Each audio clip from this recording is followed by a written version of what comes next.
Generasi kita lahir ketika batas antara laki-laki dan perempuan itu dipertanyakan. Apa itu maskulin, apa itu feminim? Apakah gender itu bawaan atau hasil pembiasaan? Yang masih menyamakan gender dengan jenis kelamin, padahal jenis kelamin itu seperti laki-laki dan perempuan secara biologis. Sedangkan gender itu adalah peran, ekspresi, dan harapan yang diciptakan oleh masyarakat. Ya, seperti laki-laki itu harus tegas, perempuan harus lembut. Itu bukan hukum alam, tapi itu juga merupakan dari konstruksi sosial. Ketika kita bisa melihat perbedaan kedua pendapat tadi, kita bisa melihat bahwa aturan gender sebenarnya bisa berubah-ubah.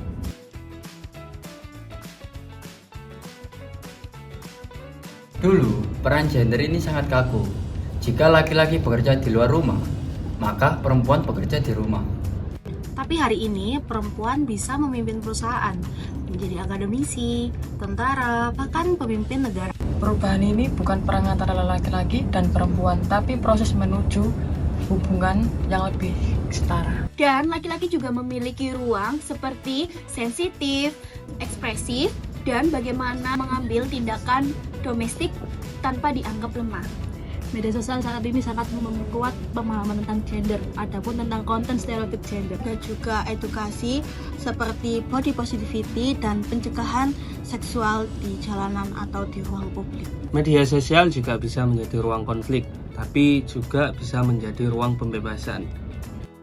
Di Indonesia, isu gender sering tumpang tindih dengan tradisi, agama, dan norma sosial. Misalnya nih, lowongan pekerjaan yang mensyaratkan perempuan ini harus wajib belum menikah atau anggapan lelaki tidak boleh menangis. Dan masih banyak kekerasan gender, baik verbal, pembulian, maupun kekerasan. Tantangannya besar, perubahan itu masih tetap berjalan.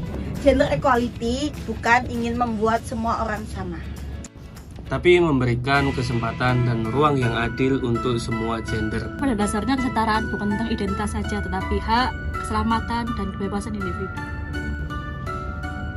Kita tidak tahu pasti masa depan gender ini akan seperti apa.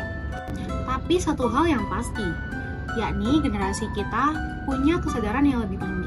Dan kesadaran kita akan terus untuk membentuk hubungan kerja dan masyarakat. Masa depan bukan hanya soal tentang laki-laki maupun perempuan, tapi tentang menjadi manusia yang bisa dihormati, bebas dari rasa aman.